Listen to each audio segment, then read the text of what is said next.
આજરોજ Kandla timber association તેમજ અન્ય પર્યાવરણ સંસ્થાઓ સાથે કચ્છ સામાજિક વનીકરણ વિભાગ દ્વારા કચ્છ જિલ્લામાં જુદા જુદા તાલુકાઓમાં જે ખેડૂતો છે તેમની સાથે જાગૃતિ વર્કશોપનું એક આયોજન કરવામાં આવેલ હતું.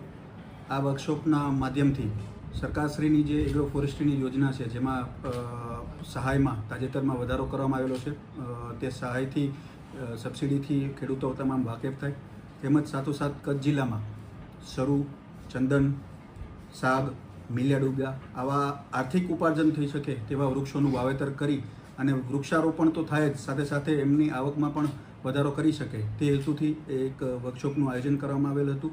આ વર્કશોપમાં ઘણા બધા NGOs, રિટાયર્ડ ફોરેસ્ટ ઓફિસર્સ અને ટિમ્બર એસોસિએશન, વેલ્સપન, જુદી જુદી ઇન્ડસ્ટ્રીયલ ગૃહો ઘણા બધા આ વર્કશોપમાં જોડાયા હતા અને ખેડૂતો પણ જુદા જુદા તાલુકાઓમાંથી મોટા સંખ્યામાં ઉપસ્થિત રહ્યા. જે વિગત આપી એ ઉપરાંત હું મારો પરિચય પહેલાં આપ્યો કે હું નિવૃત્ત નાયબ વન સંરક્ષક છું અને કચ્છમાં રેન્જ ફોરેસ્ટ ઓફિસર તરીકે અને મદદનીશ વન સંરક્ષક તરીકે લાંબો સમય કામ કરી ચૂક્યો છું. અત્યારે નિવૃત્તિ પછી મારી એક સંસ્થા છે સીડ ફાઉન્ડેશન.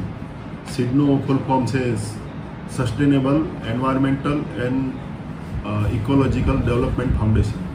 આ સંસ્થા દ્વારા સમગ્ર ગુજરાતમાં ખેડૂતોને જે એગ્રો ફોરેસ્ટ્રીનું વાવેતર કરે છે એમાં કાર્બન ક્રેડિટ દ્વારા આર્થિક સહાય ઉપલબ્ધ થાય એ માટે સમગ્ર ગુજરાતમાં કામગીરી થાય છે. અમારી સાથે શ્રી હરિભુજલ વિકાસ મંડળ તથા દિલ્હીની ટેરી સંસ્થા અને ઇન્ટરનેશનલ લેવલે વેરા અને VNV તથા રિન્યુ કંપનીઓ પણ જોડાયેલી છે.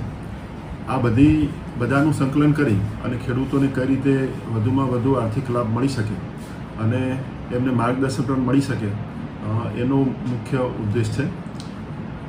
2021થી આ સંસ્થામાં જોડાયા બાદ વિવિધ જિલ્લાઓમાં આના માટે કાર્યક્રમો ચાલે છે અને ખેડૂતો મોટા પ્રમાણમાં વૃક્ષ વાવેતર કરે છે. પરંતુ કચ્છ એક સૂકો જિલ્લો છે અને કચ્છમાં પર્યાવરણીય સમસ્યાઓ પણ વધુ છે. કચ્છનો જે વિશાળ વિસ્તાર છે એને પણ જો વૃક્ષથી આચ્છાદિત કરાવવામાં આવે તો પર્યાવરણને પણ લાભ થાય, સાથે સાથે ખેડૂતોને પણ આર્થિક લાભ થાય.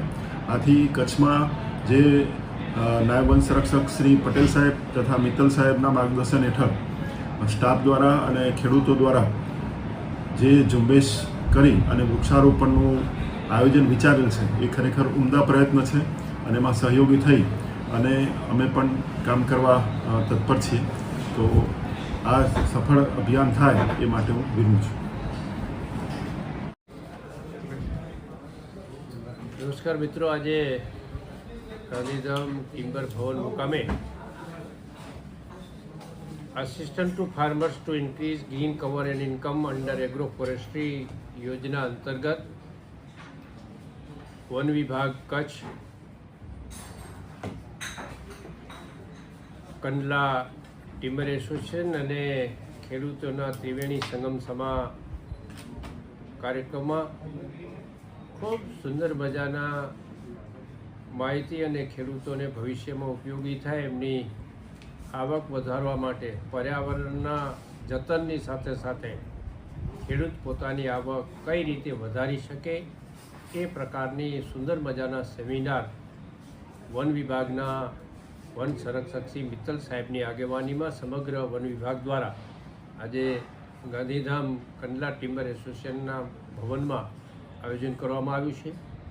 જિલ્લા પંચાયતના અધ્યક્ષા બેન પ્રભાબેન અને મેયર શ્રી બેન દિવ્યાબેન પણ ઉપસ્થિત અને સાથે સાથે ચેમ્બરમાં પણ પ્રતિનિધિઓ, કિસાન પ્રતિનિધિઓ, પ્રગતિશીલ ખેડૂતો ખાસ કરીને એમની પણ ઉપસ્થિતિ અને માર્ગદર્શન અને ખૂબ મોટી સંખ્યામાં લાભાન્વિત ખેડૂતો અને વિવિધ પ્રકારની કૃષિ યોજનાઓ સંદર્ભે અને ખાસ કરીને કૃષિમાં પણ વૃક્ષ સંબંધિત યોજનાઓની માહિતી અને એને કઈ રીતે કાર્યાન્વિત કરીને પર્યાવરણના જતનની સાથે સાથે ખેડૂતોની આવકમાં કઈ રીતે વધારો થાય એ માટેનો માધ્યમ આજે વન વિભાગ બન્યું છે. એ આપણા સૌના માટે આનંદની વાત પણ છે અને ગૌરવની વાત છે.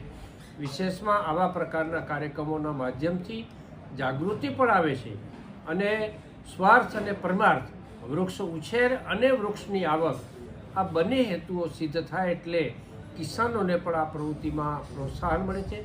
સરકારશ્રી અને ખાસ કરીને વન વિભાગની જે યોજનાઓ છે, વૃક્ષ આપવાની જે સહાય છે, એની પણ સુંદર મજાની માહિતી આપીને ખેડૂતોને વધુમાં વધુ વૃક્ષ વાવવા માટેની જાગૃતિ માટેની વાત પણ આ શિબિરમાં કરવામાં આવી. સાથે સાથે રાજ્યના મુખ્યમંત્રી આદરણીય ભૂપેન્દ્રભાઈ પટેલ અને દેશના પ્રધાનમંત્રી આદરણીય મોદી સાહેબે જે રીતે આ પ્રવૃત્તિને વિસ્તારવા માટે જે રીતે પ્રયત્નો કર્યા છે, એ પ્રયત્નોનો પણ લાભ લઈને કિસાનો આવતીકાલના ગુજરાતના નિર્માણમાં મહત્ત્વની ભૂમિકા ભજવે અને એની આગેવાની વન વિભાગે જ્યારે લીધી છે ત્યારે સૌને અભિનંદન આપું છું.